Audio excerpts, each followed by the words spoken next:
What if the silence we hear from the East is not just silence, but the calm before something bigger? As Gaza burns and its people cry out for justice, a question echoes louder each day. Will anyone powerful enough finally stand up to the monster? Will Russia and China, two giants that have long challenged American dominance, remain quiet observers? Or will they finally rise and tip the balance? For decades, the Palestinian people have been caught in a cycle of promises and betrayals. And when the latest Israeli aggression erupted in October 2023, following what's now known as the Al-Aqsa flood, many hoped this would be the moment when the world could no longer look away. Instead, the United States chose to double down, not just with political cover, not just with vetoes at the United Nations, but with actual weapons, intelligence, and a green light for genocide. Entire neighborhoods in Gaza vanished under the rubble. Families were wiped out in seconds, and the so-called leader of the free world was right there, fueling it all. But as Washington buried Gaza under bombs, another story was quietly unfolding. In the East, two global powers, Russia and China, watched carefully. For years, both countries had criticized American hypocrisy, especially in the Middle East. They'd positioned themselves as champions of the oppressed and opponents of Western imperialism. So the world waited. Would they finally act? Russia was the first to speak.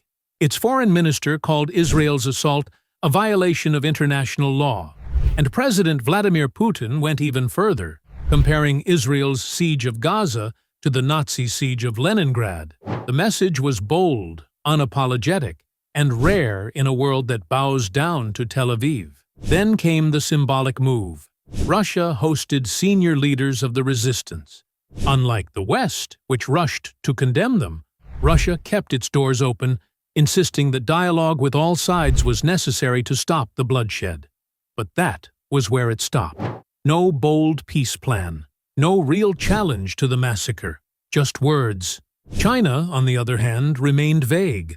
Its position was neither here nor there. Despite its strong ties with the Arab world and its ambition to lead the global South, China's voice barely rose above a whisper. Its diplomacy was slow, cold, and calculated.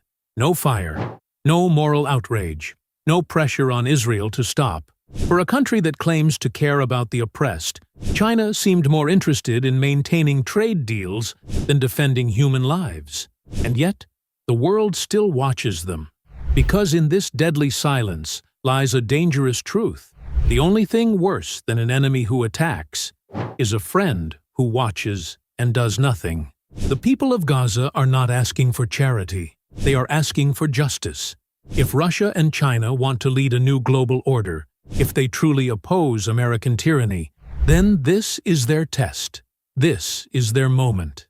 They must push harder, speak louder, break the American-Israeli stranglehold over diplomacy. Use their power not just to make statements, but to pressure, to isolate, to expose. The United States has chosen its side. It stands with Netanyahu, with occupation, with destruction. If the world is to change, others must stand against it.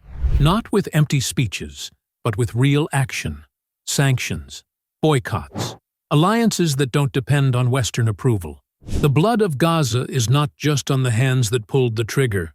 It is on the hands that folded, the mouths that stayed shut, the powers that turned away. So to Russia, to China, to every so-called power claiming to fight injustice, this is your line in the sand.